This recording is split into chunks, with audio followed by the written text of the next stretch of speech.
बिस्मिल्लाहिर्रहमानिर्रहीम।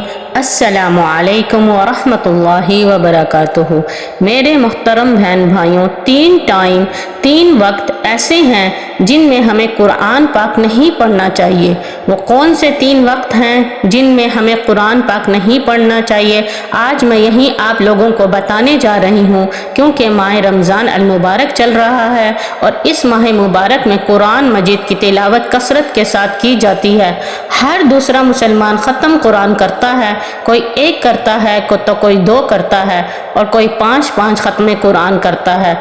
आपने भी मुझे कमेंट्स करके बताना है कि आपने कितने कुरान पाक का ख़त्म कर लिया और आपका कौन सा पारा चल रहा है। अजीज मोहतरम बहन भाइयों, कुछ लोग ये कहते हैं कि हमने 10 कुरान के ख़त्म करने हैं, 2 करने हैं, 3 करने हैं, 5 करने हैं और इनका मिशन होता है कि सिर्फ ख़त्म कुरान होना चाहिए।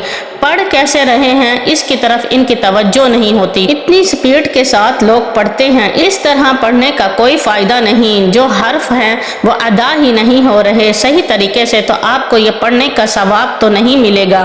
तो आप चाहे 1 ख़त्म कर लें, लेकिन सही तरीके से आप पढ़ें। सही तरीके से कुरान खूबसूरत आवाज़ में तलफ़्फ़ुज़ात की अदायगी के साथ, हरूफ की अदायगी के साथ कुरान मजीद की तिलावत करनी चाहिए। ठीक है, बाकी आप इस तरह सही पढ़ने के बावजूद जितनी मर्जी आप ख़त्म कुरान कर लें, हर्ज नहीं, लेकिन ख़त्म कुरान करने का मिशन ना रखें। कुरान को सही समझ कर पढ़ने का मिशन रखें कि हमने सही समझ कर पढ़ना है। अब आइए जानते हैं कि वह कौन से 3 वक्त हैं जिनमें हमें कुरान पाक नहीं पढ़ना चाहिए।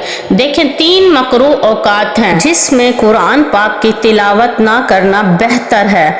तलुए आफ्ताब का सूरज, जब सूरज तलू होता है, वो जो 15 से 20 मिनट का सूरज निकलने का वक्त है, ये मकरू वक्त है, इसमें तिलावत ना की जाए। इस तरह जवाल का वक्त, ये जो वक्त है जवाल का, इसमें भी तिलावत ना करना बेहतर है। और नंबर 3 पर सूरज गरूब होने से 15 से 20 मिनट पहले से लेकर सूरज गरूब हो जाने तक, ये 3 मकरू औकात हैं।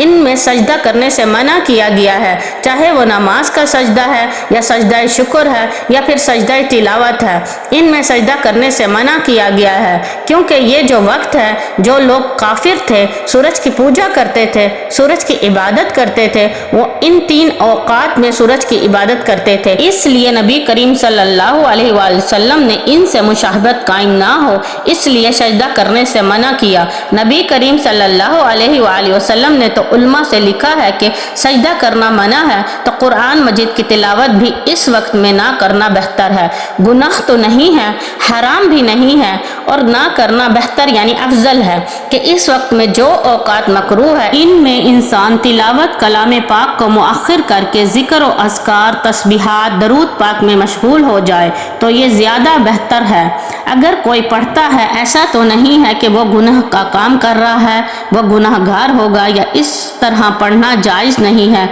बल्कि नहीं पढ़ना भी जायज़ है, गुनाहगार भी नहीं होगा। लेकिन इस वक्त ये जो 3 मकरू औकात हैं, इन्हें ना पढ़ना कुरान मजीद ये ज़्यादा बेहतर है। इस वक्त में तिलावत कलाम पाक को रोक कर ज़िक्र व अस्कार, तस्बीहात में मशगूल हो जाना ये ज़्यादा अफजल है। मेरे अजीज़ और मोहतरम बहन भाइयों, मैं उम्मीद करती हूँ कि आज की ये बात आपको समझ आई होगी और इस रमज़ान अल मुबारक में हम अल्लाह ताला को ज़रूर राज़ी करेंगे, अल्लाह ताला को मनाएंगे, उसे अपना बनाएंगे और अपने गुनाहों की माफ़ी मांगेंगे। अल्लाह रब्बुल इज़्ज़त इस रमज़ान अल मुबारक के सदक़े हमारे तमाम के तमाम कबीरा और सगीरा गुनाहों को माफ़ फरमाए। अल्लाह ताला हमें हिदायत की तौफ़ीक अता फ़रमाए और दीन की समझ अता फ़रमाए, आमीन। मेरे अजीज़ और मोहतरम बहन भाइयों, अगर आपको दीन की बातें जो कि आपको हदीस और कुरान की रोशनी में बताई जाती हैं, अगर आपको अच्छी लगती हैं, इस्लाम की बातें पसंद आती हैं, तो इस चैनल को सब्सक्राइब करके अपने लिए सवाब का काम कर लें, अपने लिए सदका जारिया का काम कर लें, ताकि इसका अजर व सवाब आपको क़यामत तक मिलता रहे, आमीन। व आखिरु दावाहुम अनिल हम्दुलिल्लाहि रब्बिल आलमीन। जज़ाकल्लाह खैर।